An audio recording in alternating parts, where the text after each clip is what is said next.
Hi,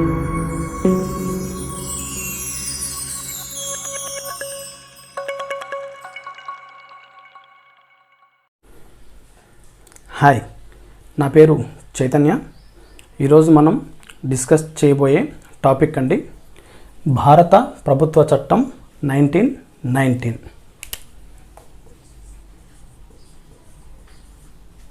నేను ప్రతి క్లాస్లో చెప్పిన విధంగానే మనం ఎప్పుడైతే ఏ చట్టం గురించి మాట్లాడుతున్నామో ఆ చట్టం చేసినప్పుడు అక్కడ ఉన్న గవర్నర్ జనరల్ ఎవరు, అదేవిధంగా కొత్తగా వచ్చిన భారత రాజ్య కార్యదర్శి ఎవరో మనకి తెలుసుకొని ఉండాలండి. ఓకే, ఈ చట్టంనే మనం ఇంకొక పేరుతో కూడా పిలవచ్చు.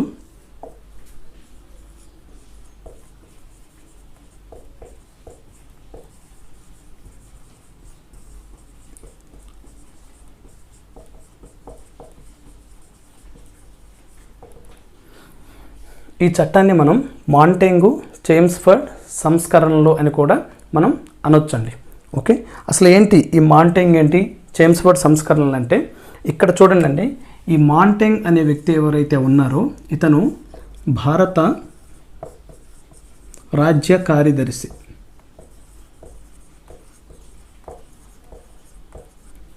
ఓకే, సో ఇతను ఈ చేమ్స్ఫర్డ్ వచ్చేసి ఆ టైంలో ఉన్న భారత వైస్రాయ్.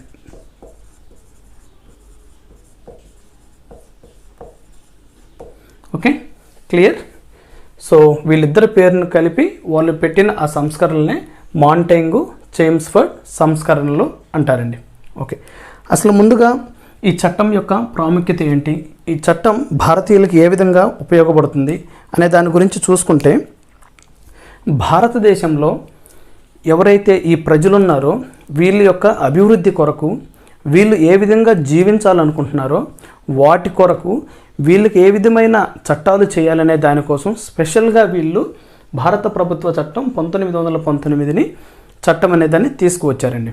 సో ఈ చట్టంలో వీళ్ళు 1917 ఆగస్టు 20 బ్రిటిష్ ప్రభుత్వం ప్రకటించిందండి.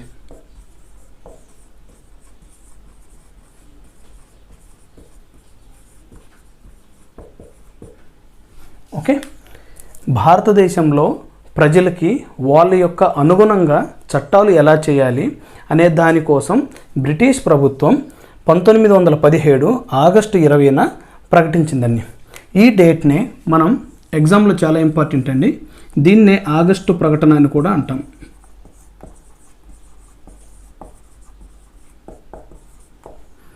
ఓకే, మెయిన్గా ఇక్కడ అసలు ఒకసారి అబ్జర్వ్ చేయండి, ఇదేమో 1917, ఇదేమో 1919, 2 years గ్యాప్ ఉందండి.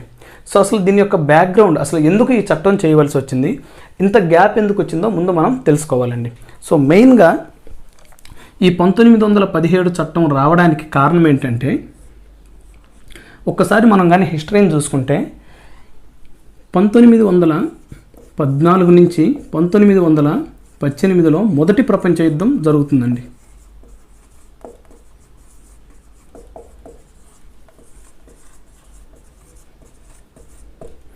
ఓకే, ఈ టైంలో మొదటి ప్రపంచ యుద్ధం జరుగుతున్నప్పుడు బ్రిటిష్ వాళ్ళు ఒక భారతదేశాన్నే కాదండి, అదేవిధంగా ఆ టైంలో 1914 టైంలో ఎన్నో దేశాలని వాళ్ళ యొక్క గుప్పిట్లో పెట్టుకున్నారండి. ఈ మొదటి ప్రపంచ యుద్ధం జరిగేటప్పుడు వీళ్ళు ఒక్కొక్క దేశాన్ని బ్రిటన్ వాళ్ళకి సపోర్ట్గా యుద్ధం చేయమని అడుగుతారండి. అయితే ఈ యూకే కింద ఏవైతే, ఈ బ్రిటన్ వాళ్ళ కింద ఏవైతే దేశాలు ఉన్నాయో వీటిల్లో మొదటగా మనం చెప్పుకోవాల్సింది ఐర్లాండ్ అండి.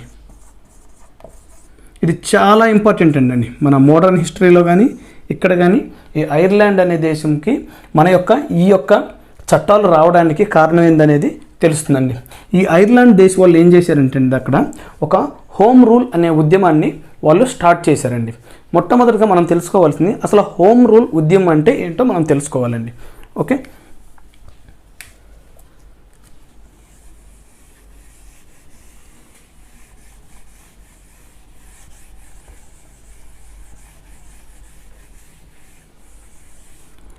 ఈ ఐర్లాండ్ వాళ్ళు హోమ్ రూల్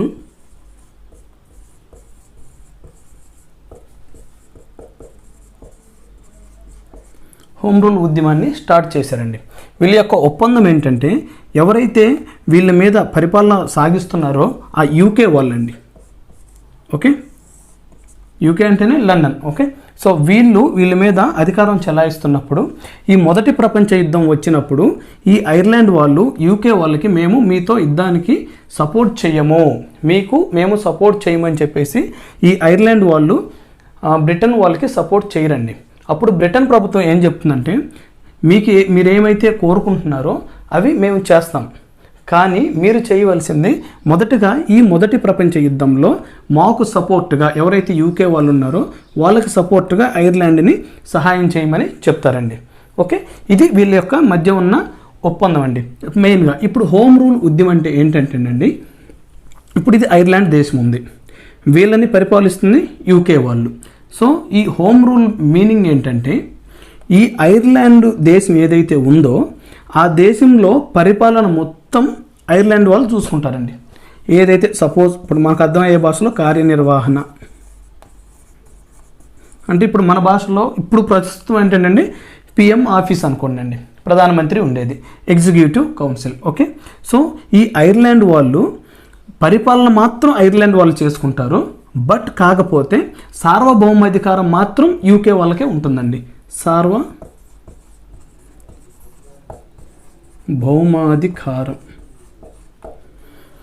జాగ్రత్తగా వినండి. వీళ్ళకి చట్టాలు చేయటం కానీ వీళ్ళ పరిపాలన ఎలా ఉండాలి అనేది మొత్తం డిసైడ్ చేసేది యూకే వాళ్ళండి. వీళ్ళు చేసిన చట్టాన్ని మా దేశ ప్రజలమైన మేమే పరిపాలించుకుంటాం అనేది ఐర్లాండ్ యొక్క ఒప్పందం అండి. దీన్నే హోమ్ రూల్ ఉద్యమం అంటారండి. దీన్ని సెల్ఫ్ గవర్నెన్స్ అంటారు. Self governance. Okay, clear. So వీళ్ళు సక్సెస్ అయ్యారండి ఐర్లాండ్ వాళ్ళు. సో వీళ్ళని చూసిన తర్వాత మన దేశంలో బాలగంగాధర్ తిలక్ కూడా మనం కూడా హోమ్ రూల్ ఉద్యమం చేద్దామని చెప్పి స్టార్ట్ చేస్తాడండి. ఈ ఐర్లాండ్కి చెందిన వనిత ఒకరు అనీ బెసెంట్ అని ఉన్నారండి.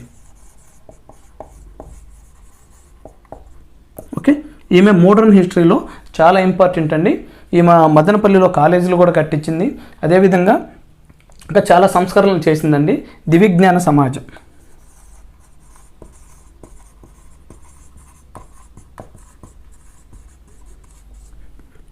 ఇది మద్రాసులోని అడియార్లో ఉంటుందండి. మద్రాసు దగ్గర అడియార్ అనే ప్రాంతం అండి. కన్ఫ్యూజ్ అవద్దండి, ఎక్కడో ఐర్లాండ్ వనిత అని చెప్తున్నారు, ఇక్కడ మద్రాసులో దివ్యజ్ఞాన సమాజం పెట్టిందని చెప్తున్నారు అని కన్ఫ్యూజ్ అవ్వద్దు. ఈమె ఐర్లాండ్ దేశస్తురాలు అయినప్పటికీ కూడా తర్వాత ఈమె బ్లావటస్కీ అని ఇంకొక ఆమెతోటి కలిసి, అది మీకు మోడర్న్ హిస్టరీలో క్లియర్గా వస్తుందండి, వాళ్ళిద్దరు కలిసి మన యొక్క మద్రాసులో అప్పుడు దివ్యజ్ఞాన సమాజం అనే దాన్ని వీళ్ళు ఏర్పాటు చేశారండి. ఓకే, దానికి అధ్యక్షురాలుగా అనీ బెసెంట్ గారు ఉన్నారండి. సో ఇక్కడ టాపిక్ వచ్చింది కాబట్టి చెప్తున్నాను. ఈ అనీ బెసెంట్ యొక్క బిరుదు ఏంటంటే అండి ఇండియా టామ్ టామ్.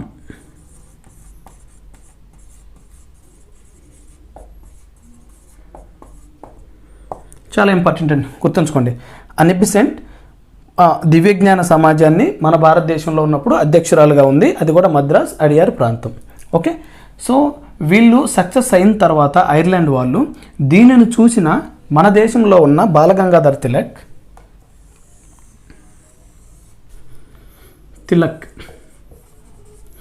మనం కూడా భారతదేశంలో ఈ ఎప్పుడైతే ఈ 1914, 1918 ఉందో ఈ టైంలో కూడా బ్రిటన్ వాళ్ళు భారతీయుల్ని యుద్ధంలో సహాయం చేయమని అడుగుతారండి. ఓకే, సో వాళ్ళు సహాయం చేస్తారనేది అది కంప్లీట్గా మోడర్న్ హిస్టరీ, ఇక్కడ అవసరం లేదు, జస్ట్ గుర్తుంచుకోండి. ఈ టైంలో 1914 to 1918 మొదటి ప్రపంచ యుద్ధం జరిగే టైంలో భారతీయులు ని సపోర్ట్ చేయమని బ్రిటన్ వాళ్ళు అడుగుతారండి. అప్పుడు వీళ్ళు ఇక్కడ జరిగిన ఈ సంఘటనలు చూసి ఐర్లాండ్కి యూకేకి మధ్య జరిగిన ఒప్పందాన్ని చూసి ఇతను తిలక్ ఏం చేస్తాడంటే భారతదేశంలో కూడా హోమ్ రూల్ ఉద్యమాన్ని స్టార్ట్ చేస్తాడండి. సో అది మెయిన్ అండి. ఇక్కడ 1916 ఏప్రిల్ 23 పూణేలో హోమ్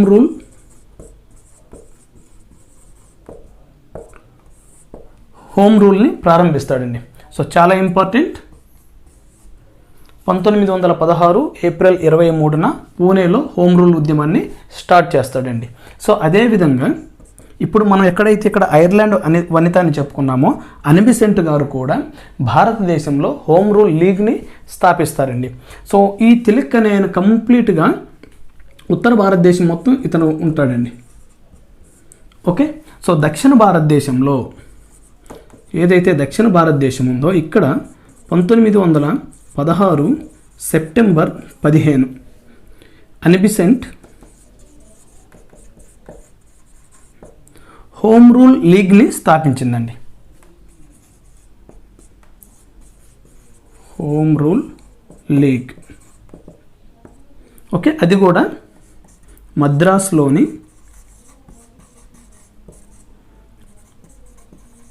గోఖలే హాల్. ఓకే, గుర్తుంచుకోండి, మీరు ఈ చట్టాల గురించి చదివేటప్పుడు మాత్రం ఏదో టెక్స్ట్ బుక్లో ఉన్నట్టు భారత ప్రభుత్వ చట్టం 1919 ఆ 4 పాయింట్లు నేర్చుకొని వెళ్తే మీకు ఏం యూజ్ ఉండదండి. మీకు ఆ పాయింట్ వచ్చినప్పుడు దాని యొక్క హిస్టరీ అనేది పర్ఫెక్ట్గా మీకు తెలుసుంటేనే మీరు ఎగ్జామ్లో ఎటువంటి బిట్ ఇచ్చినా క్రాక్ చేయగలరండి. మీరు డైరెక్ట్ 1919 దగ్గరికి వెళ్తే దీని బ్యాక్గ్రౌండ్ ఉన్న హిస్టరీ తెలియకుండా ఎక్కడైనా బిట్ అడగొచ్చండి. 1919 చట్టం చేయడానికి గల మెయిన్ కారణమైన ఉద్యమం ఏదని అడిగారు అనుకోండి, మీరు చెప్పాల్సింది హోమ్ రూల్ ఉద్యమం. ఇది మీకు టెక్స్ట్ బుక్లో రాసి ఉండరండి, మీరు ఎంత స్టాండర్డ్ బుక్ తీసుకున్నా కూడా. ఓకే, ఈ ఉద్యమం ద్వారానే వీళ్ళు ఈ చట్టం చేయవలసి వచ్చింది. ఓకే, మనం ఏమని చెప్పామండి ఇక్కడ ఇది బ్రిటన్ వాళ్ళు ఎప్పుడు మనకి పరిపాలనకు అవకాశం ఇస్తానని చెప్పారు? 1917 ఆగస్ట్ 20 అని చెప్పాను. ఈ డేట్కి అసలు ఈ అనిబిసెంట్కి ఈ యొక్క తిలక్కి రిలేషన్ కూడా మీకు తెలిసి ఉండాలండి. అప్పుడు మాత్రమే మీరు ఈ చట్టం మీద ఏ క్వశ్చన్ వచ్చినా కూడా మీరు క్రాక్ చేయగలరు. ఓకే, గుర్తుంచుకోండి. ఇప్పుడు వీళ్ళు ఏం చేస్తారంటే ఈ తిలక్ ఏమో ఉత్తర భారతదేశంలో హోమ్ రూల్ని స్థాపించేసి ఆ ప్రాంతం అంతా అతను ప్రచారం చేస్తారు. ఈ అనిబిసెంట్ హోమ్ రూల్ లీగ్ అనే దాన్ని మద్రాసులోని గోఖలే హాల్లో స్టార్ట్ చేసి ఈమె దక్షిణ భారతదేశం మొత్తం ఈమె ప్రచారం చేస్తూ ఉంటుందండి. అంటే ఇక్కడ ఏమవుతుందంటే రోజు రోజుకి జనాభా అనే వాళ్ళు ఎక్కువైపోయి ఉద్యమం అనేది ఎక్కువ అవుతున్నందు వల్ల ఈ బ్రిటన్ వాళ్ళు ఏం చేస్తారంటే మీరు ప్రస్తుతానికి మీరు చేస్తున్న ఈ హోమ్ రూల్ ఉద్యమాన్ని స్టాప్ చేయండి. మీరు ఏదైతే కోరుకుంటున్నారో ఈ యొక్క హోమ్ రూల్ అనేది, హోమ్ రూల్ అంటే ఏంటండి, చట్టాలు చేసేది కానీ సార్వభౌమాధికారం మొత్తం యూకేలో ఉంటుందండి. ఓకే, ఇప్పుడు మన భారతదేశం ఏదైతే ఉందో ఈ భారతదేశం ఏదైతే ఉందో దీని మీద చట్టాలు చేసేది కానీ దీని మీద పవర్ కానీ మొత్తం యూకేకు ఉంటుందండి. సార్వభౌమాధికారం యూకేకు ఉంటుంది. కానీ ఈ భారతదేశంలో ఇక్కడ నివసిస్తున్న ప్రజల కోసం ఇక్కడ ఉన్న ప్రజలే వీళ్ళని పరిపాలిస్తారండి. పరిపాలన ఇండియన్స్. ఓకే, ఈ తిలక్ కోరుకున్నది కూడా ఇదేనండి. ఐర్లాండ్లో ఏది జరిగిందో అదేవిధంగా మేము మీ సార్వభౌమాధికారంలో మా దేశాన్ని మేమే పరిపాలించుకుంటాం అనేది హోమ్ రూల్ అండి. సో ఇది ఒక ఉవ్వెత్తున 1916లో భయంకరంగా ప్రతి ఒక్కరు దాంట్లో జనాలు జాయిన్ అవడం వల్ల ఈ బ్రిటన్ వాళ్ళు ఏం చేస్తారంటే ఈ ఉద్యమాన్ని కానీ ఆపకపోతే మనకి ఎప్పటికైనా ప్రాబ్లం వస్తుందని చెప్పేసి అప్పుడు వీళ్ళు 1917 ఆగస్టు 20న ఒక ప్రకటన చేస్తారండి. ఈ ప్రకటన ఏంటంటే మీరు ప్రస్తుతానికి ఏదైతే ఉద్యమం చేస్తున్నారో ఆ ఉద్యమాన్ని స్టాప్ చేయండి, మీరు ఏవైతే డిమాండ్స్ చేస్తున్నారో వాటిని మేము చేస్తాము అని చెప్పేసి వీళ్ళు ఒక ప్రకటన చేస్తారండి. అదే ఆగస్టు ప్రకటన.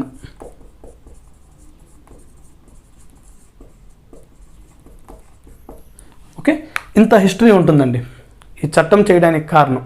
ఈ 1917లో వీళ్ళు చేసిన ఈ యొక్క ప్రకటన ద్వారా దీనికోసం వాళ్ళు 1919 చట్టాన్ని చేస్తారండి.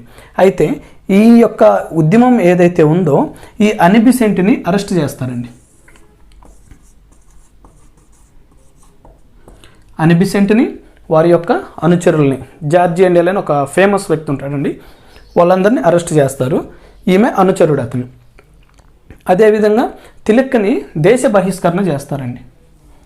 తిలక్ని దేశ బహిష్కరణ.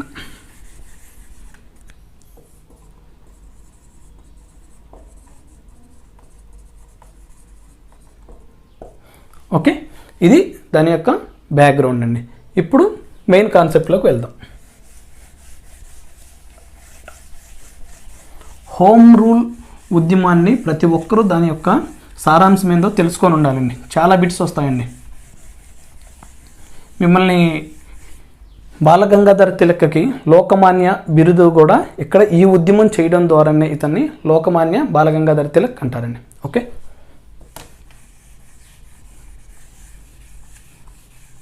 Right.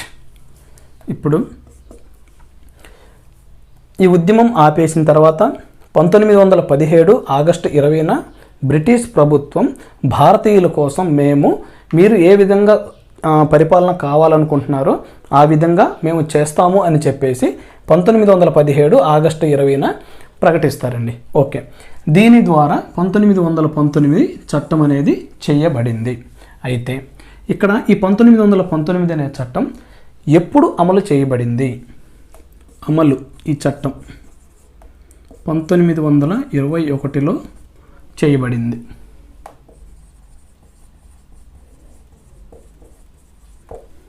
Right.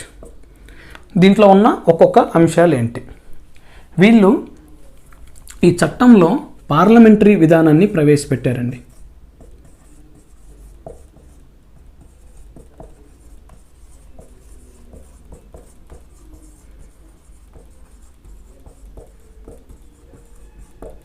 Okay, so parliamentary ఇక్కడ మెయిన్గా మీరు గుర్తుంచుకోవాల్సిందండి, 2 రకాల విధానాలు ఉంటాయండి. ఒకటేమో అధ్యక్ష తరహా విధానం, రెండవది వచ్చేసి పార్లమెంటరీ విధానం అండి. బ్రిటిష్ వాళ్ళు అక్కడున్న బ్రిటన్లో వీళ్ళు పార్లమెంటరీ విధానం ఉంటుంది కాబట్టి మన భారతదేశంలో కూడా మేము పార్లమెంటరీ విధానాన్ని మీ దేశంలో ప్రవేశపెడుతున్నాము అని చెప్తారండి. ఇక్కడ గుర్తుంచుకోండి, అధ్యక్ష విధానంకి పార్లమెంటరీ విధానానికి డిఫరెన్స్ ఏంటంటే, సపోజ్ అధ్యక్ష విధానం యుఎస్ఏ తీసుకోండి, పార్లమెంటరీ ఈ విధానం మన ఇండియాని తీసుకోండి. ఓకే, ఇక్కడ ఈ అధ్యక్షుడు అనేవాడు సార్వభౌమాధికారాన్ని కలిగి ఉంటాడండి. ఇతను ఏదనుకుంటే అది చేసేస్తాడు. ఇక్కడ బాధ్యతారహితమైన పరిపాలన ఉండదండి. ఇప్పుడు మీరు చూస్తూనే ఉన్నారు ట్రంప్ పరిస్థితి ఏందో. ఓకే, బట్ ఇక్కడికి వస్తే ఈ పార్లమెంటరీ విధానంలో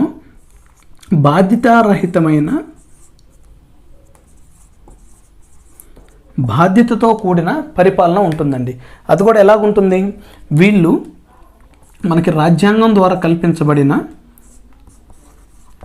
శాసనశాఖ, అదేవిధంగా ఎగ్జిక్యూటివ్ కార్యనిర్వహణ శాఖ, అదేవిధంగా జ్యుడిషరీ అంటే న్యాయశాఖ. ఓకే, సో ఈ ముగ్గురు ఇక్కడ చట్టాలు చేయాలి. ఈ చట్టాలు చేసిన దాన్ని ఇక్కడ కార్యనిర్వాహక శాఖ అమలుపరచాలండి. ఇట్లా ఒకరి మీద ఒకరు బాధ్యతతో కూడిన పరిపాలన ఉండేది పార్లమెంటరీ వ్యవస్థ అండి. అదే అధ్యక్షత తరహా అంటే ఇక్కడ ఈ శాసనశాఖలో వాళ్ళు చెప్పినవి ఈయన పాటించాల్సిన అవసరం లేదండి. ఓకే, సో ఇది ఇక్కడ టాపిక్ కాదు కాబట్టి మనకు అవసరం లేదు. ఇక్కడ మెయిన్ మనం తెలుసుకోవాల్సింది ఇక్కడ ఈ చట్టం ద్వారా 1919 భారత ప్రభుత్వ చట్టం ద్వారా వీళ్ళు పార్లమెంటరీ విధానాన్ని ప్రవేశపెట్టారు. రైట్. నెక్స్ట్ వీళ్ళు ఏం చెప్పారండి? ఈ 1917లో భారతీయులకి వీళ్ళు చెప్పింది హోమ్ రూల్ను మీరు అడిగిన విధంగా మీకు పరిపాలన అవకాశాలు ఇస్తామని చెప్పారండి. సో దానికోసం వీళ్ళు ఏం చేస్తారంటే, ఈ పార్లమెంటు విధానాన్ని ప్రవేశపెట్టిన తర్వాత కేంద్రంలో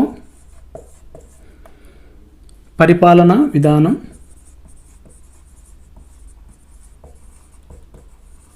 ఈ కేంద్రంలో మొత్తం బ్రిటిష్ వాళ్ళు ఉంటారండి.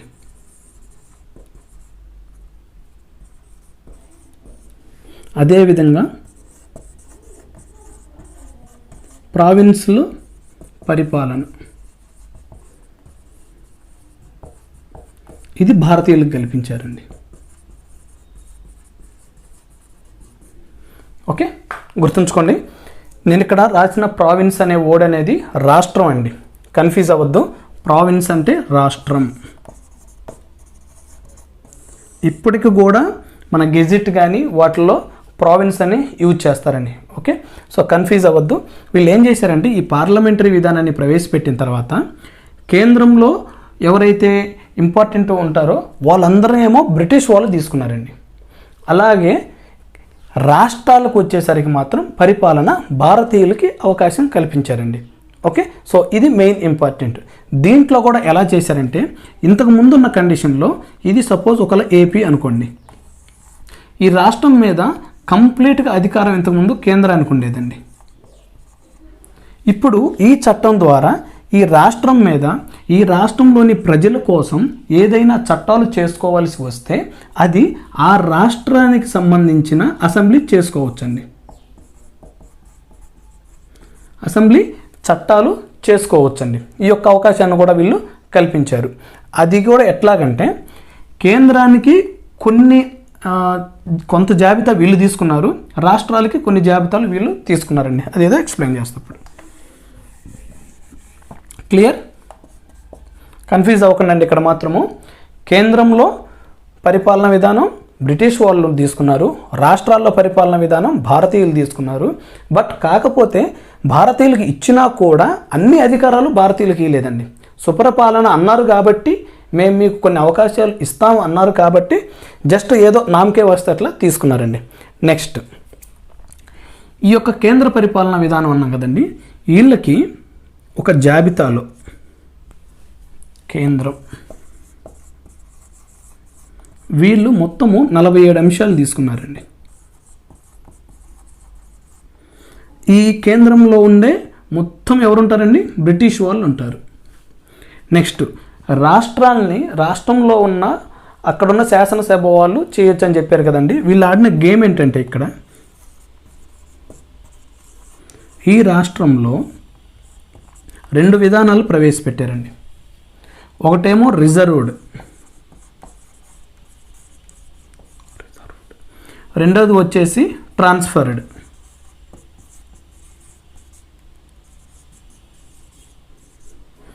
వీటిలో ఈ రాష్ట్రానికి సంబంధించి 50 అంశాలు ఉన్నాయండి. రాష్ట్రానికి సంబంధించి ఇక్కడ 50 అంశాలు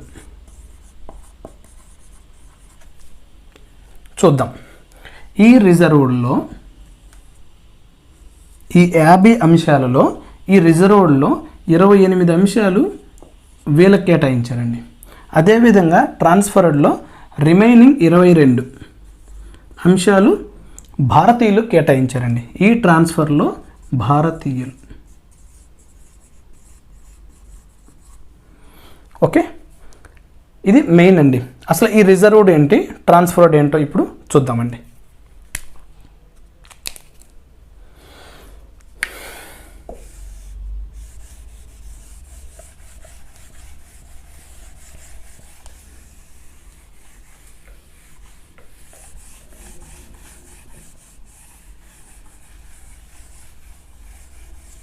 ఒక్కసారి చూడండి. ఇక్కడ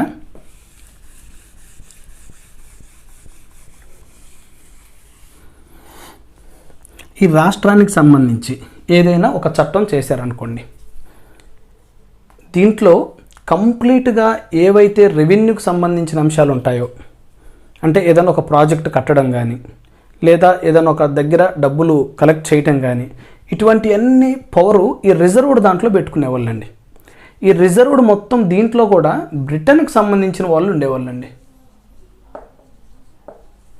రైట్?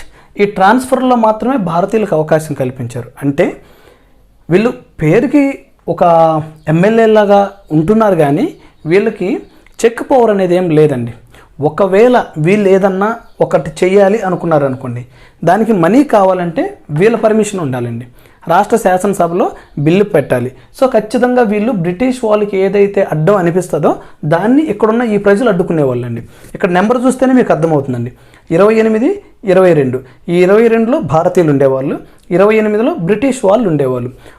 ఇది మెయిన్ ఏంటంటే, ఒకవేళ ఈ భారతీయులు ఏదన్నా ఒక చట్టాన్ని చేశారనుకోండి, ఎగ్జాంపుల్ 15 సంవత్సరాల 5 సంవత్సరాలు దాటిన పిల్లలందరికీ ఉచిత విద్య అనేది ఈ భారతీయులు ఒకవేళ రాష్ట్ర శాసనసభలో ప్రవేశపెట్టారనుకోండి, అది బడ్జెట్తో కూడుకున్నది, ఎగ్జాంపుల్ చెప్తానండి. అటువంటిది వీళ్ళకి నచ్చలేదనుకోండి, వీళ్ళు ఆ బిల్లుని పాస్ చేయనిచ్చేవాళ్ళు కాదండి. ఓకే, సో పవర్ అనేది వీళ్ళ చేతుల్లో లేకుండా చేశారు. అలా కాకుండా వీళ్ళు ఏ చట్టం చేసినా, భారతీయులు ఏ చట్టం చేసినా కూడా ఇది జాగ్రత్తగా గుర్తుంచుకోండి, చాలా కన్ఫ్యూజ్ ఉంటుంది ఇక్కడ. ఈ ట్రాన్స్ఫర్డ్లో భారతీయులు ఏ చట్టం చేసినా కూడా దానిని అసెంబ్లీలో ప్రవేశపెట్టాలి.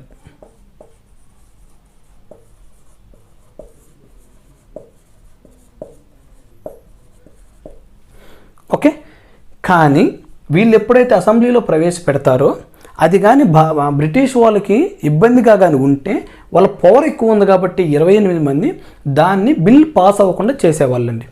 ఇది అలా కాకుండా ఒకవేళ ఇక్కడ ఈ రిజర్వ్డ్లో కానీ వీళ్ళు ఏదన్నా చేయాలి అనుకుంటే దానికి ఆ యొక్క బిల్లుని ఈ యొక్క శాసనసభలో ప్రవేశపెట్టాల్సిన అవసరం లేదండి.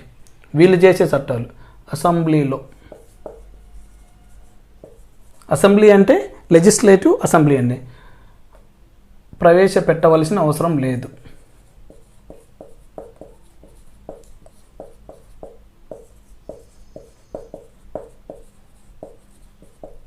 ఓకే, అర్థమవుతుందండి.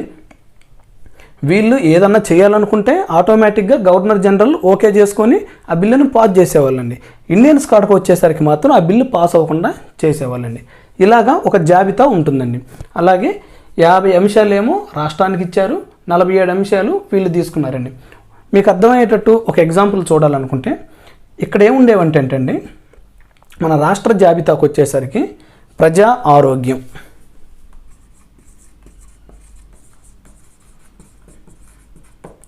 వ్యవసాయం. ఇక్కడ ఈ వ్యవసాయం చేయాలంటే ఖచ్చితంగా పంటలకి నీళ్లు కావాలండి. ఎక్కడైతే నీరు ఉంటుందో అక్కడ మాత్రం వ్యవసాయం పుష్కలంగా ఉంటుంది. వీళ్ళు ఏం చేసేవాళ్ళు, వ్యవసాయాన్నేమో రాష్ట్రానికి ఇచ్చారు, ఈ వ్యవసాయానికి అందించవలసిన ఏవైతే నీటి ప్రాజెక్ట్స్ ఉన్నాయో, నీటి ప్రాజెక్ట్స్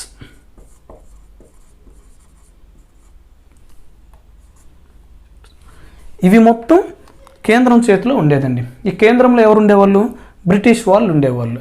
అంటే వీళ్ళు ప్రజల చేత ఎన్నుకున్నా కూడా వీళ్ళకి అవకాశాలు లేకుండా చేశారండి. జస్ట్ నామకే వాస్తు వీళ్ళు ఉంటారండి. అలాగా దీంట్లో చూసుకుంటే వీళ్ళకి నీటి ప్రాజెక్ట్స్ కానీ, రైల్వే కానీ, అదేవిధంగా మనం చూసుకుంటే తపాలా, ఇట్లా చాలా ఉన్నాయండి. సెంట్రల్కి సంబంధించినవి అన్నీ మెయిన్ ఎక్కడైతే రెవెన్యూ వస్తుందో, ఎక్కడైతే ఆదాయం ఉంటుందో అవన్నీ ఈ 47లో ఉంచుకొని, ఏవైతే రెవెన్యూ రాకుండా మనం చేయవలసిన పనులు ఉంటుంది, వ్యవసాయం ఉంది, నీరు సప్లై ఇవ్వాలి, అక్కడ ప్రాజెక్ట్ కట్టాలంటే ముందు వీళ్ళ పర్మిషన్ తీసుకోవాలి. వీళ్ళేమో మనీ ఎవరు, వీళ్ళేమో ప్రజలకు సమాధానం చెప్పుకోలేరు. ఇట్లా వీళ్ళు డబుల్ గేమ్ ఆడుతూ ఉండేవాళ్ళండి. సో ఈ విధానాన్నే, ఈ రిజర్వ్డ్, ఈ ట్రాన్స్ఫర్డ్ అనే విధానాన్నే డయార్కీ అంటారండి.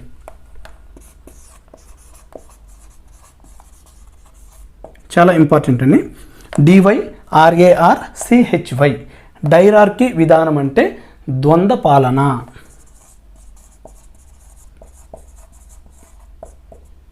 ద్వంద్వ పాలనా విధానాన్ని వీళ్ళు ప్రవేశపెట్టారండి. ఓకే, సో ఈ ద్వంద్వ పాలనని ప్రవేశపెట్టింది ఎవరంటే క్వశ్చన్ అడుగుతారండి. డయార్కీ సిస్టమ్ని ప్రవేశపెట్టింది ఎవరు అని అడిగితే విలియం డ్యూక్.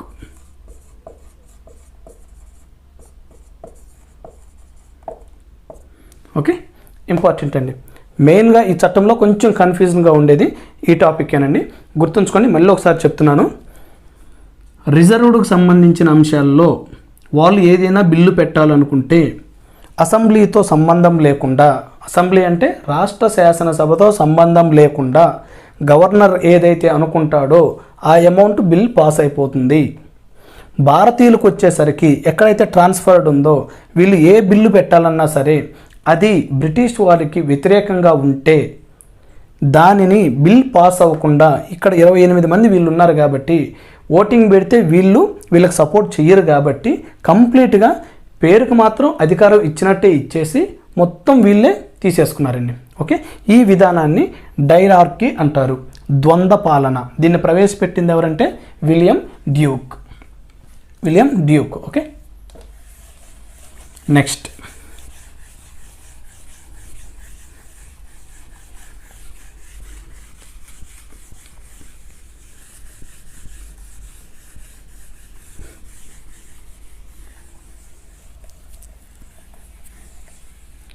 ఇంపార్టెంట్ అండి. భారతదేశంలోనే మొట్టమొదటిసారిగా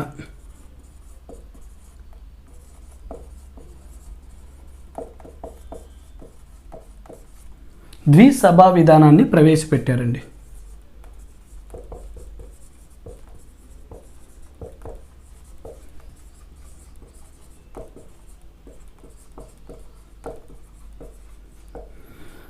ఓకే, భారతదేశంలోనే మొట్టమొదటిసారిగా ద్విసభా విధానాన్ని ప్రవేశపెట్టి దీనితో పాటు భారతీయులకు ఓటు హక్కు కల్పించారు.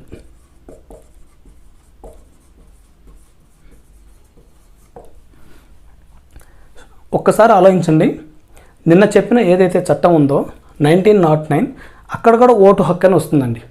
1911లో 1911లో ఇక్కడ ఓటు హక్కు అంటే ఏమని చెప్పానండి, భారతదేశంలో ఉన్న ప్రజలందరికీ ఓటు హక్కు కల్పించబడలేదు. వాళ్ళు ఎవరైతే వాళ్ళకి భూస్వాములు ఉన్నారో ఎవరో కొంతమందిని పిక్ చేసుకొని వాళ్ళని ఓటు హక్కు తీసుకొని అక్కడ స్థానిక సంస్థల ఎన్నికలు జరిగాయండి. దీన్ని కన్ఫ్యూజ్ అవ్వద్దు, రైట్? ఓకే, దీన్ని పక్కన పెట్టేస్తే పోనీ ఈ చట్టంలో ఈ 1919 చట్టంలో ఇక్కడ భారతీయులకు ఓటు హక్కు అన్నారే కానీ అందరు భారతీయులకు ఓటు హక్కు వచ్చిందంటే అది కూడా లేదండి.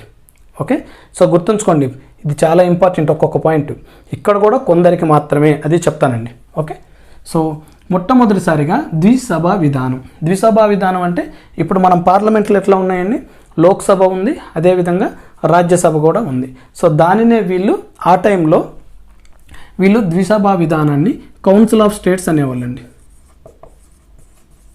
Council of states.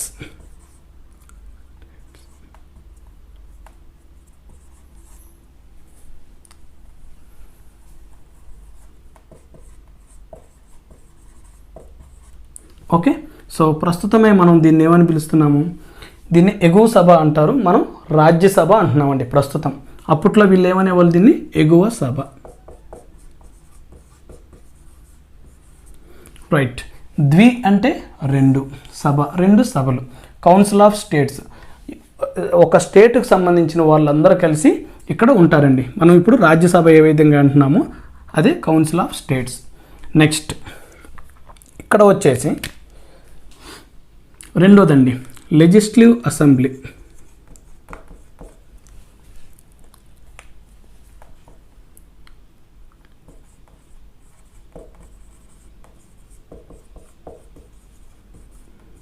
ప్రస్తుతం ఇప్పుడు లోక్సభను ఏ విధంగా అయితే మనం పిలుస్తున్నామో అప్పట్లో దానిని లెజిస్లేటివ్ అసెంబ్లీ అనేవాళ్ళండి. ఇది దిగువ సభ. ఓకే, సో భారత ప్రభుత్వ చట్టం 1919 ద్వారా మొట్టమొదటిసారిగా భారతదేశంలో ద్విసభా విధానాన్ని ప్రవేశపెట్టి భారతీయులకు ఓటు హక్కును కల్పించారు. కన్ఫ్యూజ్ అవ్వద్దు, భారతీయులకు అనగా అందరికీ ఇవ్వలేదండి. ఓకే, కొన్ని టర్మ్స్ అండ్ కండిషన్స్ ఉంటాయి. నెక్స్ట్ ఇక్కడికి వచ్చేసరికండి ఏవైతే ఈ కౌన్సిల్ ఆఫ్ స్టేట్స్ ఉన్నాయో దీనికి కొన్ని కండిషన్స్ ఉన్నాయండి. అసలు వీళ్ళని ఎలా ఓటు హక్కు ద్వారా తీసుకునేవాళ్ళు, కంప్లీట్గా ఏమన్నా నామినేటెడ్ ఉన్నాయి అనేది మనం చూసుకోవాలండి.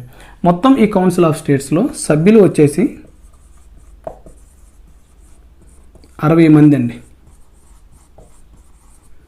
ఓకే, సో ఈ 60 మందిలో 34 మందిని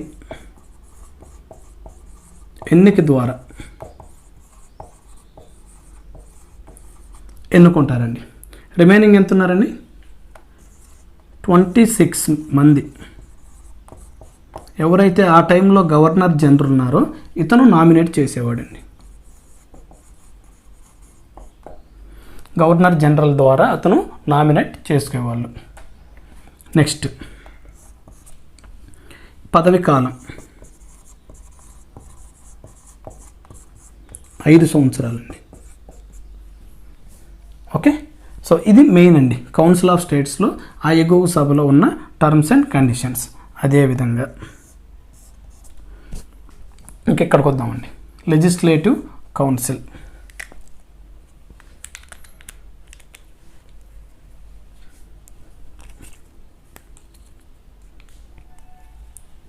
సేమ్ ఇక్కడ ఎంతమంది సభ్యులు ఉన్నారని, సభ్యులు వచ్చేసి 145 మంది. ఓకే. సో నెక్స్ట్ ఎన్నిక విధానం అండి. ఎన్నిక విధానం 145 మందిలో 41 మంది ఎవరైతే ఆ టైంలో గవర్నర్ జనరల్ ఉన్నారో ఆయన నామినేట్ చేసేవాడు. ఓకే, రిమైనింగ్ ఎంత ఉన్నారని 104 మంది ఎన్నిక ద్వారా. ఓకే, సో ఈ లెజిస్లేటివ్ అసెంబ్లీలో ఇప్పుడు ప్రస్తుతం మనం స్పీకర్ అని ఎలా అంటున్నామో ఆ టైంలో వీళ్ళు దాన్ని ప్రెసిడెంట్ అనేవాళ్ళండి. ఆ ప్రెసిడెంట్ ఎవరో మనం తెలుసుకొని ఉండాలి. అధ్యక్షుడు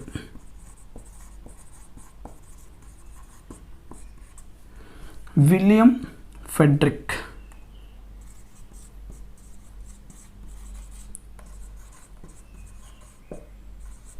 ఫెడ్రిక్ వైట్ అండి. ఓకే, నెక్స్ట్ అదేవిధంగా ఇప్పుడు మనం స్పీకర్ అనుకుంటున్నాము, అతని కింద డిప్యూటీ స్పీకర్ ఉంటారండి. సో అదేవిధంగా ఇక్కడ ఉపాధ్యక్షుడు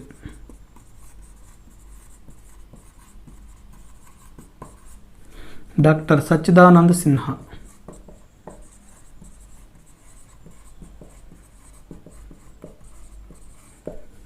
ఓకే, ఇది ఇంపార్టెంట్ అండి. ఈ చట్టం ద్వారా కల్పించబడిన వాటిల్లో ఇంపార్టెంట్ వచ్చేసి ఒకటేమో కౌన్సిల్ ఆఫ్ స్టేట్స్, ఇంకోటి వచ్చేసి లెజిస్లేటివ్ అసెంబ్లీ అండి. ఓకే, వీళ్ళు ఓకే. అయితే ఇక్కడ మెయిన్ ఏంటంటే అండి, వీళ్ళిద్దరు ఎవరైతే ఉన్నారో ఈ అధ్యక్షుడు కానీ లేదా ఉపాధ్యక్షుడు కానీ ప్రస్తుతం ఏం చేస్తున్నామండి, స్పీకర్ అంటే ఆ అసెంబ్లీ లోక్సభలో ఉన్న వాళ్ళందరూ కలిసి ఎవరిని నామినేట్ చేస్తే వాళ్ళు సాధారణంగా గవర్నమెంట్ ఏ పార్టీ అయితే ఫామ్ చేస్తుందో వాళ్ళల్లో ఒకరిని నిలబెడతారండి. బట్ ఇక్కడ అట్లా ఉండేది కాదండి. ఈ అధ్యక్షుని కానీ ఈ ఉపాధ్యక్షుని కానీ 1921లో ఇది అవసరం లేదండి. కౌన్సిల్ ఆఫ్ స్టేట్స్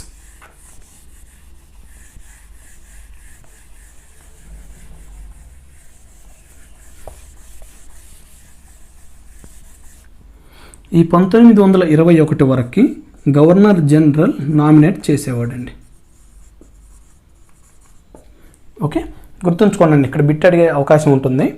1921 వరకు అధ్యక్షుని కానీ లెజిస్లేటివ్ అసెంబ్లీ అంటే దిగువ సభ అండి, అధ్యక్షుని కానీ ఉపాధ్యక్షుని కానీ ఎవరు ఎన్నుకునే వాళ్ళని గవర్నర్ జనరల్ నామినేట్ చేసేవాడు. కానీ 1925 నుంచి అండి ప్రస్తుతం ఇప్పుడు ఎలాగైతే ఉందో అధికార పార్టీ వాళ్ళు ఒక వ్యక్తిని నిలబెడితే మిగతా వాళ్ళందరూ వాళ్ళకి ఓటేసి అతన్ని స్పీకర్గా చేస్తారండి. సో అదేవిధంగా 1925 నుంచి ఆ సభలోని ఈ లెజిస్లేటివ్ అసెంబ్లీలోని సభ్యులే వాళ్ళ యొక్క అధ్యక్షుని కానీ వాళ్ళ యొక్క ఉపాధ్యక్షుని కానీ ఎన్నుకునే అవకాశం ఇచ్చారండి. సో ఇక్కడ చాలా ఇంపార్టెంట్ అండి. మొట్టమొదటిసారిగా అధ్యక్షుడు ఎవడని అడుగుతారండి. సో 1925లో విఠల్ భాయ్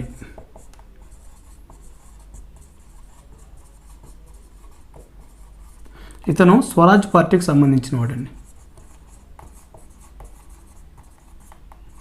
ఓకే, ఇక్కడ మీకు డౌట్ రావచ్చండి, 1925లో స్వరాజ్య పార్టీకి సంబంధించిన వ్యక్తి అధ్యక్షుడు అవటం ఏంటి అనేది మీకు ఒక డౌట్ రావచ్చండి. సో ఎందుకంటే ఈ 1921, 1925 ఈ టైం గ్యాప్లో ఎవరైతే ఐఎన్సి ఉందో, INC Indian national Congress INC ఉందో వీళ్ళు ప్రభుత్వంతో మాకు అవసరం లేదు, ఈ పార్టీలు అవసరం లేదని చెప్పేసి బ్రిటిష్ వారితో సపోర్ట్గా లేకుండా వీళ్ళు సహాయ నిరాకరణ ఉద్యమాలు అట్లా చేసుకుంటూ వీళ్ళు పక్కకి వెళ్ళిపోతారండి ఐఎన్సి వాళ్ళు. అందువల్ల ఆ టైంలో స్వరాజ్య పార్టీకి సంబంధించిన వ్యక్తి మొట్టమొదటి అధ్యక్షుడిగా విఠల్ భాయ్ పటేల్ ఏకగ్రీవంగా ఎన్నుకోబడతాడండి. ఓకే, సో ఇది భారత ప్రభుత్వ చట్టంలో ఉన్న ద్విసభ విధానం. సో ఇది చాలా ఇంపార్టెంట్ అండి. మీరు వీళ్ళ ముగ్గురు పేర్లు మాత్రం పక్కా గుర్తుంచుకోవాలండి. అధ్యక్షుడు ఎవరు? Frederick White. ఉపాధ్యక్షుడు డాక్టర్ సచ్చిదానంద సిన్హా.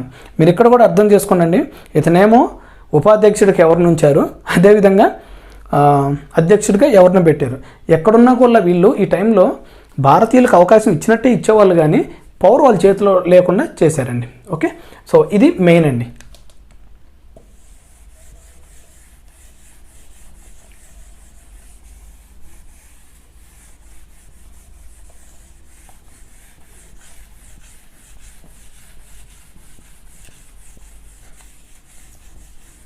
నెక్స్ట్ ఈ చట్టంలోని ముఖ్యాంశాల్లో ఇంకొకటి వచ్చిందండి, మీకు ఆల్రెడీ నేను ఎక్స్ప్లెయిన్ చేశానండి. ప్రీవియస్ యాక్ట్లో ఏంటండి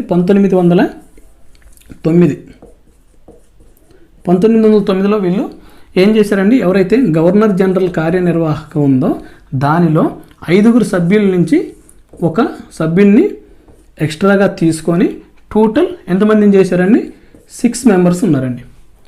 ఎవరైతే గవర్నర్ జనరల్ కార్యనిర్వాహక వర్గంలో 6 మెంబర్స్ని చేశారండి. ఓకే, అయితే ఈ ఒక్కరు కూడా మీకు ప్రీవియస్ క్లాస్లో చెప్పానండి, ఎవరనేది సత్యేంద్ర ప్రసాద్ సిన్హా.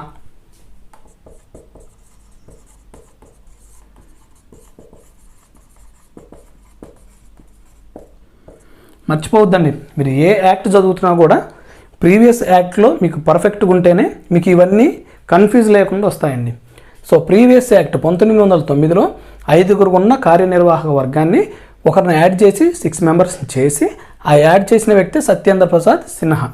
ఓకే, ఈ సిన్హా నుంచి ఎంతమంది అయ్యారండి, 6 అయ్యారు.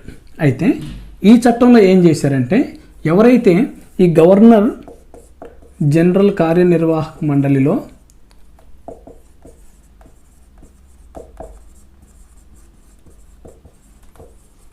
ఆరుగురు సభ్యులలో 3 భారతీయులు ఉండాలి.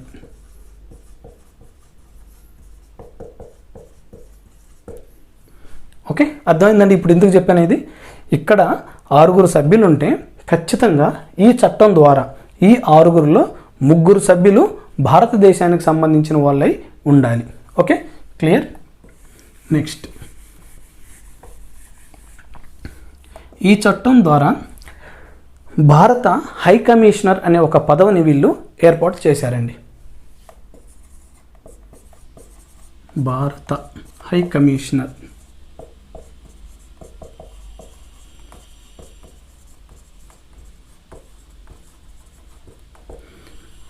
అయితే ఏంటి అసలు ఈ హై కమిషనర్ అంటే ఏంటి, ఇతన్ని ఎందుకు నియమించారంటే, మనం ప్రీవియస్గా ఏం చెప్పామండి, భారతదేశంలో వీళ్ళ యొక్క పరిపాలన కానీ లేదా భారతదేశంలో ఎటువంటి చట్టాలు చేయాలి ఈ ప్రజలకు అనే వాళ్ళ కోసం ఒక వ్యక్తిని వీళ్ళు కేటాయించారు, ఒక పదవిని క్రియేట్ చేశారు. అదేంటండి, భారత రాజ్య కార్యదర్శి. మీకు దీని ప్రీవియస్ యాక్ట్ మీద కానీ మంచి గ్రిప్ ఉంటే అసలు ఈ యాక్ట్ మీరు చదవాల్సిన అవసరం కూడా లేదండి, దాన్ని కొంచెం ఎక్స్టెండ్ చేసుకుంటూ వెళ్తారండి. భారత రాజ్య కార్యదర్శి అనే ఒక దాన్ని ఏర్పాటు చేశారు. రైట్, ఇతను ఏర్పాటు చేసిన తర్వాత ఇతనికి జీతం ఎక్కడి నుంచి ఇచ్చేవాళ్ళని, భారతదేశ నిధి నుంచి. రైట్, అదేవిధంగా ఇతనికి ఒక 15 మంది సలహా మండలి ఉండేవాళ్ళండి. ఓకేనా. సో వీళ్ళు ఏం చేశారంటే, ఈ 1919 చట్టంలో భారత హై కమిషనర్ అనే ఒక పదవిని ఏర్పాటు చేసి, ఇతను భారతీయుడండి.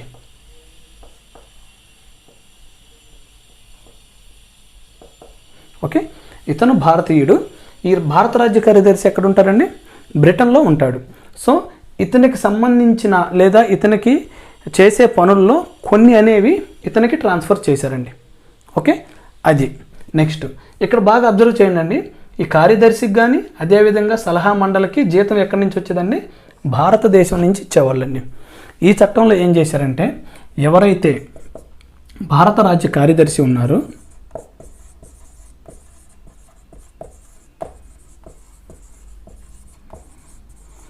మరియు ఎవరైతే ఆ సలహా మండలి ఉన్నారో కౌన్సిల్ మెంబర్స్,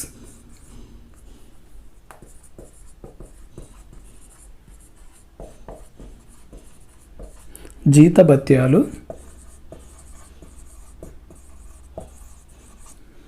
భారతదేశం నుంచి ఇవ్వరు.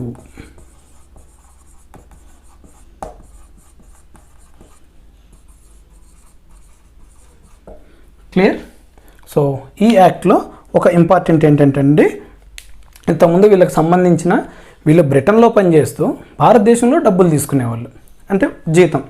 ఇప్పుడు ఏం చేశారు, వీళ్ళు భారత హై కమిషనర్ అని ఒక పదవిని ఏర్పాటు చేసేసి వీళ్ళకి ఇవ్వాల్సిన ఈ జీతాలు మొత్తం మీరు బ్రిటన్లోనే తీసుకోండి, మీరే కేటాయించుకోండి అని చెప్పేసి ఇక్కడ పక్కన పెట్టేశారండి.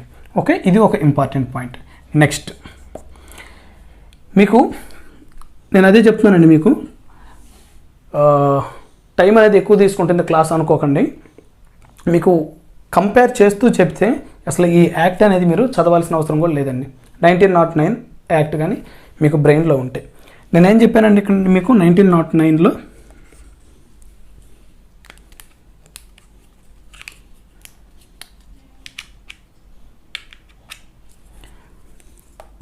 (1909) చట్టం ప్రకారం ఎవరైతే ముస్లిమ్స్ ఉన్నారో వీళ్ళకి ప్రత్యేక నియోజకవర్గాలు,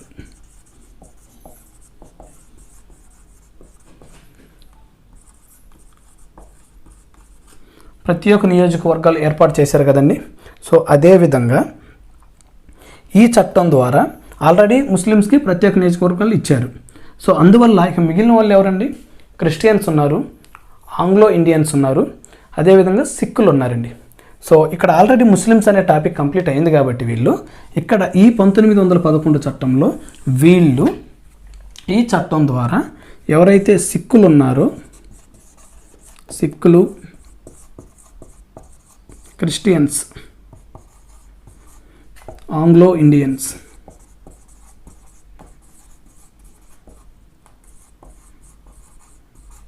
అదేవిధంగా ఆంగ్లో ఇండియన్స్, క్రిస్టియన్స్, యూరోపియన్ సంఘాలు,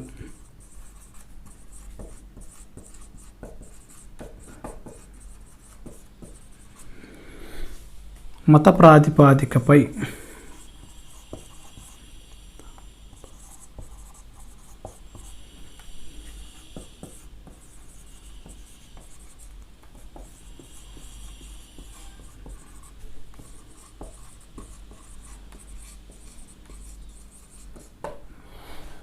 ఓకే 1909 చట్టంలో మాత్రం ముస్లిమ్స్కి ప్రత్యేక నియోజకవర్గాలు కేటాయించారండి. ఇక్కడ సిక్కులకి, క్రిస్టియన్స్కి, ఆంగ్లో ఇండియన్స్కి, యూరోపియన్ సంఘాలు, ఇక్కడ కన్ఫ్యూజ్ అవ్వద్దండి. 1909 చట్టంలో యూరోపియన్ ఎవరైతే భూస్వాములు ఉన్నారో వాళ్ళకి ప్రత్యేక నియోజకవర్గాలు కేటాయించారండి. వాళ్ళు కాకుండా ఇంకా మిగతా వాళ్ళు ఉన్నారో వాళ్ళకి కూడా ప్రత్యేకంగా నియోజకవర్గం ఏర్పాటు చేశారండి. వచ్చిన వాళ్ళకి, అంటే వలస వచ్చిన వాళ్ళకి. మీకు డౌట్ రావచ్చండి, ఇక్కడేమో మళ్ళీ ఆంగ్లో ఇండియన్స్ అంటున్నారు, ఇక్కడ మళ్ళీ యూరోపియన్ సంఘాలు అంటున్నారు. కన్ఫ్యూజ్ అవ్వద్దండి. ఆంగ్లో ఇండియన్స్ అంటే వాళ్ళు కంప్లీట్గా మొత్తం సర్దుకొని వచ్చేసి ఇక్కడ భారతీయుల లెక్క బతుకుతుంటారండి. ఓకే, సో వాళ్ళు ఆంగ్లో ఇండియన్స్. ఈ యూరోపియన్ సంఘాలు ఏంటంటే వాళ్ళు జస్ట్ వచ్చి వాళ్ళు వ్యాపారం చేసుకొని మళ్ళీ వాళ్ళ దేశం వెళ్తూ ఉంటారండి. ఓకే, ఇది ఒకటి ఇంపార్టెంట్ అండి. అయితే ఈ ప్రత్యేక నియోజకవర్గాలు అన్నారు కానీ ఇక్కడ వీళ్ళు ట్విస్ట్ ఏమి ఇచ్చారంటే భారతీయులకి. ఓకే, ఇది క్లియర్ అండి.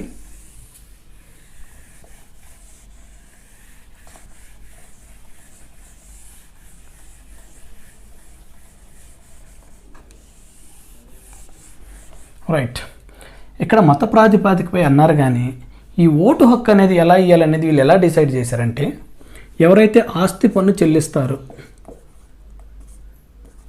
ఆస్తి పన్ను చెల్లించేవారు మరియు ఎవరైతే చదువుకొని ఉన్నారో విద్య, ఈ రెండింటిని ప్రామాణికంగా తీసుకొని వాళ్ళు ఓటు హక్కుని ఇచ్చారండి. ప్రామాణికం,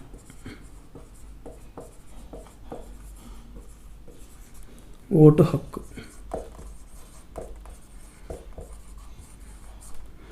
ఓకే, ఆలోచించండి. 1919, 1921, 25 ఆ టైంలో ఎంతమంది చదువుకొని ఉంటారు, ఎంతమంది ట్యాక్స్ కడుతున్నారు? 100% ఆ టైంలో ఎవరైతే భూస్వాములు ఉన్నారో వాళ్ళకి ఇది ఫేవర్ చేసినట్టు కానీ ఇది భారతీయులకి ఏమన్నా హెల్ప్ చేసినట్ట? ఒకసారి ఆలోచించండి. నెక్స్ట్, ఈ చట్టం ద్వారా ఆడిటర్ జనరల్ అనే ఒక పదవిని ఏర్పాటు చేశారండి. ఆడిటర్ జనరల్ పదవి ఏర్పాటు. ఓకే, ప్రస్తుతమే మనం దాన్ని కాగ్ అంటున్నామండి. Controller auditor general. Okay, so ఇది ప్రీవియస్ క్లాస్లో కూడా చెప్పానండి. ఇది మంచి టాపిక్ అండి. ఇతని గురించి క్లియర్గా నేను తర్వాత క్లాసులో ఎక్స్ప్లెయిన్ చేస్తానండి.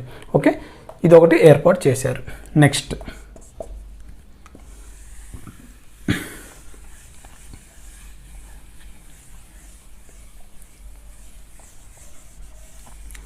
ఇప్పుడు వీళ్ళు ఈ చట్టం మెయిన్ ఉద్దేశం ఏంటండి, భారతదేశంలో సుపరిపాలన అనేది ప్రతి ఒక్కరికి అందాలంటే మెయిన్ ఏంటి, మన భారతదేశంలో ఆ పరిపాలనా కార్యనిర్వాహక వర్గంలో మనం ఉండాలి.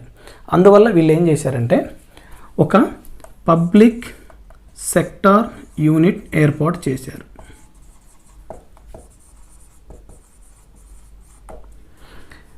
ఇది చాలా ఇంపార్టెంట్ అండి, దీని మీద పాయింట్స్ వచ్చే అవకాశం ఉంటుంది కాబట్టి గుర్తుంచుకోండి.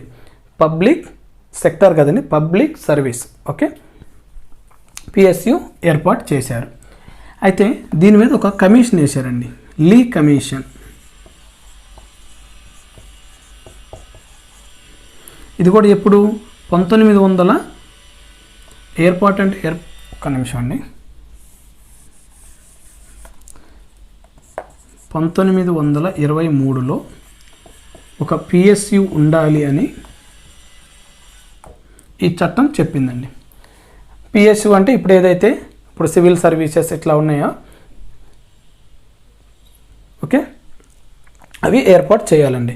దీన్ని ఎలా ఏర్పాటు చేయాలి, ఎలా ఇంప్లిమెంట్ చేయాలని వీళ్ళు ఒక కమిషన్ వేశారండి. దాని పేరే లీ కమిషన్. ఓకే, ఇతను ఇచ్చిన రిపోర్టు బేస్ చేసుకొని 1926లో మన దేశంలో ఒక పబ్లిక్ సర్వీస్ కమిషన్ని ఏర్పాటు చేశారండి. ఇక్కడ యుఎన్ రాశానండి, పబ్లిక్ సర్వీస్ కమిషన్ ఒక పిఎస్సిని 1926లో ఏర్పాటు చేశారు. ఇక్కడ కన్ఫ్యూజ్ అవ్వద్దండి, 1923లో ఒక పిఎస్సి ఉండాలని ఈ చట్టంలో చెప్పారండి. అంటే 23 సంవత్సరాలు కదండి. ఈ చట్టం ద్వారా వీళ్ళు 1923లో ఒక పిఎస్సి ఉండాలి అనుకుంటే దానికోసం ఒక కమిషన్ వేశారు, అది లీ కమిషన్. ఈ కమిషన్ ఇచ్చిన రిపోర్ట్ బేస్ చేసుకొని 1926లో పిఎస్సిని ఏర్పాటు చేశారండి. అయితే ఇక్కడ ఏంటంటే మొట్టమొదటి చైర్మన్ ఎవరైనా అడుగుతారండి. First chairman, okay, sir Ross Barker.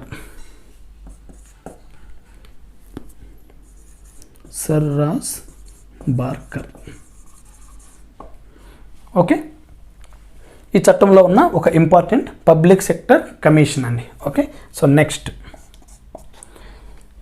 చాలా ఇంపార్టెంట్ అండి, ఇది బడ్జెట్ విధానాన్ని వీళ్ళు ఈ చట్టం ద్వారా సపరేట్ చేశారండి. ఓకే, సో అది కూడా ఎలాగంటే ఈ చట్టం ముందు వరకు ఏదైతే బడ్జెట్ ఉందో అది కంప్లీట్గా కేంద్రంలో చూసుకునేవాళ్ళండి, బడ్జెట్ మొత్తం. ఇప్పుడు వీళ్ళు ఏం చేశారంటే ఫస్ట్ పాయింట్ చెప్పాను చూడండి, కేంద్రానికి అధికారాలు ఇచ్చారు, అదేవిధంగా రాష్ట్రానికి కూడా అధికారాన్ని ఇచ్చారు. సో అందువల్ల వీళ్ళు 1921లో మొట్టమొదటిసారిగా బడ్జెట్ని సపరేట్ చేశారండి.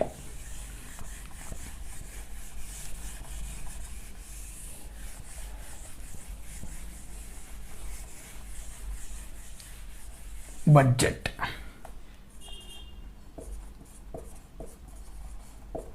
దీన్ని రెండుగా సపరేట్ చేశారండి. ఒకటేమో కేంద్ర బడ్జెట్, ఇంకోటి ప్రావిన్స్ బడ్జెట్.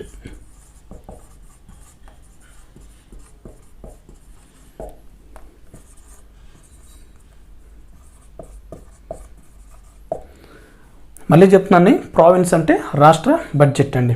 ఎప్పుడు డివైడ్ చేశారండి? 1921. సో దీని మీద ఈ కేంద్ర బడ్జెట్ని ఇట్లా సపరేట్ చేయమని చెప్పింది ఎవరో అనేది నేను నెక్స్ట్ క్లాస్లో చెప్తానండి. దీని ఎక్స్టెన్షన్ ఇంకా ఉంది. సో కంప్లీట్గా ఒకేసారి చదువుకున్నా మీరు విన్నా కూడా మీకు బోర్ కొడుతుందండి. సో ఇంతవరకు నేను క్లాస్ స్టాప్ చేస్తున్నాను. ఇక్కడ ఈ కేంద్ర బడ్జెట్ని మళ్ళీ రెండుగా విభజించారండి. సాధారణ బడ్జెట్,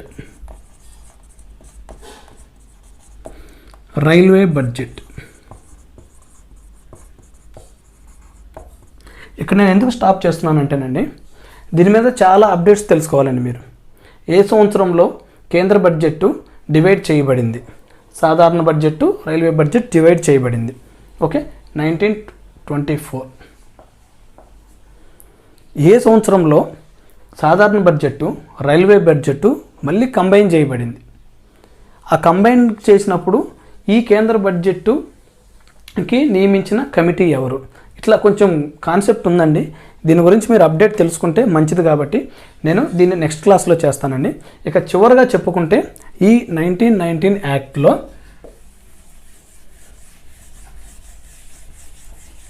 వీళ్ళు ఏం చేశారంటే అండి, ఇది 1919 కదండి, 1919 చట్టం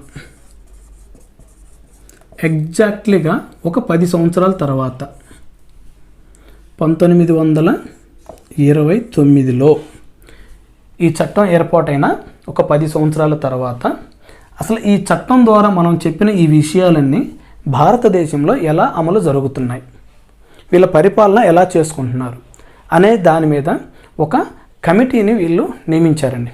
ఓకే, దాన్నే సైమన్ కమిషన్ అంటారండి. Simon commission. సో ఈ టాపిక్ ఎందుకు నేను ఇక్కడ స్టాప్ చేస్తున్నానంటే, ఇప్పుడు నేను ఏదైతే బడ్జెట్ అని చెప్పానో ఆ బడ్జెట్ గురించి అప్డేట్ తెలియాలి. అదేవిధంగా ఈ సైమన్ కమిషన్ గురించి మీరు ఇక్కడే క్లియర్గా నేర్చుకుంటే మోడర్న్ హిస్టరీలో మీకు చాలా యూజ్ అవుతుందండి. ఓకే, నేను అందువల్లే ఈ బడ్జెట్ విషయము, ఈ సైమన్ కమిషన్ విషయం సపరేట్ క్లాస్ చేస్తానండి. దీనినే చట్టబద్ధ కమిషన్ అంటారు లేదా స్టాచ్యుటరీ కమిషన్ అంటారండి.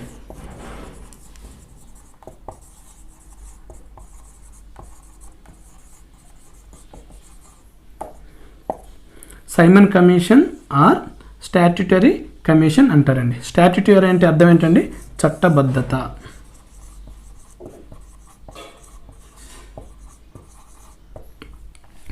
ఓకే, సో కంప్లీట్గా మీకు 1919 టాపిక్ మీద కానీ బిట్టు అడిగితే ఇప్పుడు నేను ఏదైతే చెప్పానో వీటిని దాటి వెళ్ళే ఛాన్సే లేదండి.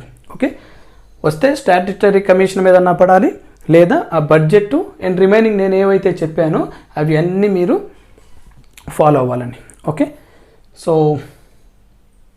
ఏమన్నా మిస్ అయ్యాయంటే ఈ యాక్ట్లో ఏం లేవండి. ఓకే.